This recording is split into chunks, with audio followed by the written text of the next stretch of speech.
December 5th, 1945, a date that would be forever etched into the annals of aviation. The Second World War was over. The world was breathing a sigh of relief. In Fort Lauderdale, Florida, it was a typical sun-drenched afternoon. But this bright day was about to cast an eternal shadow, one with no explanation. This is the story of Flight 19, a training mission that flew into oblivion.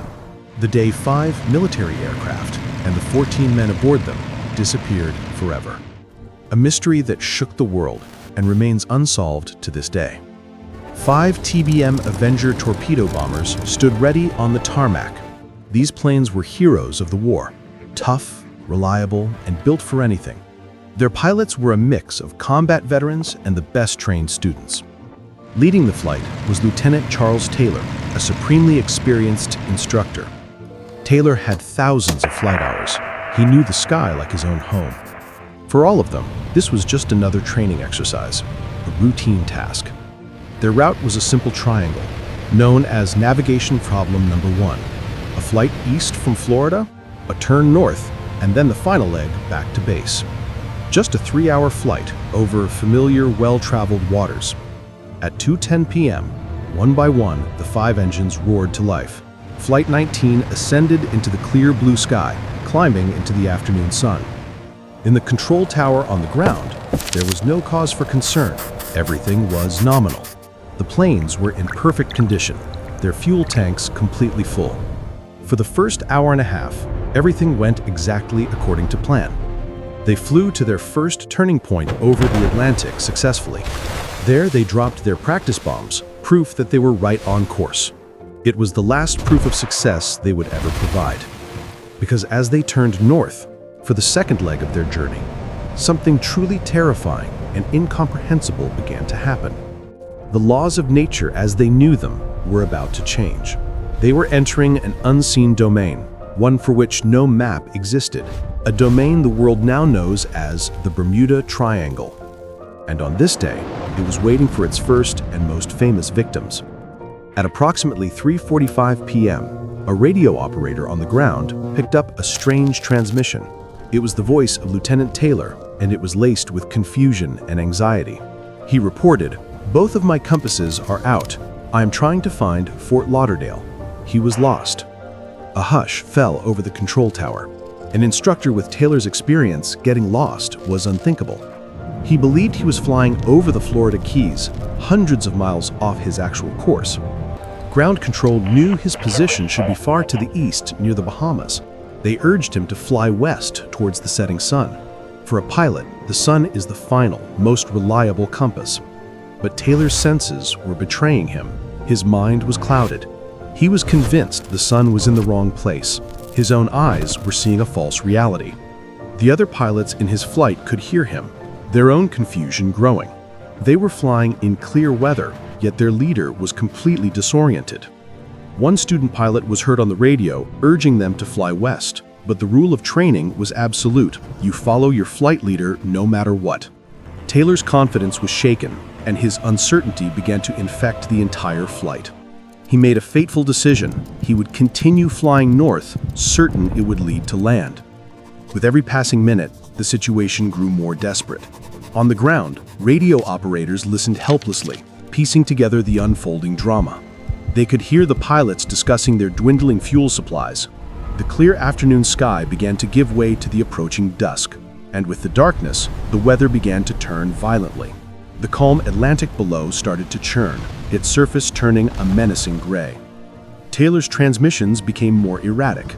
He seemed to be leading his flight in circles. One transmission was heard, "I don't know where we are. We must have gotten lost after that last turn."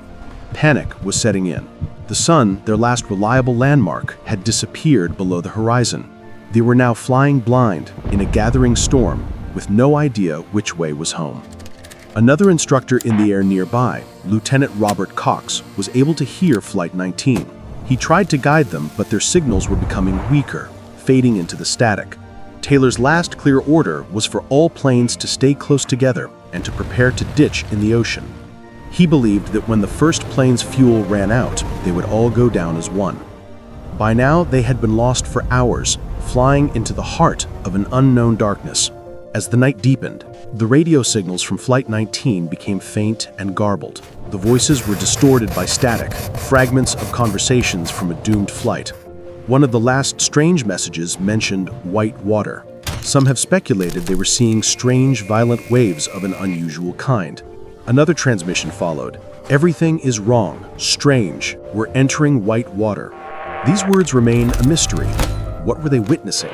The final coherent transmission was picked up at 7:04 p.m. It was a jumble of letters, a frantic attempt at a call sign. And then, silence. Just the cold, empty hiss of the radio. The 5 Avenger bombers and the 14 men of Flight 19 had vanished. They were swallowed by the sky and the sea, leaving behind only an unnerving silence. But the tragedy of that night was not yet over. Another disaster was about to become part of the same enigma. The moment contact was lost, one of the largest air and sea searches in history was launched. Hundreds of ships and aircraft were sent by the Navy and Coast Guard to scour the Atlantic. The search area was immense, covering hundreds of thousands of square miles, a vast, merciless ocean.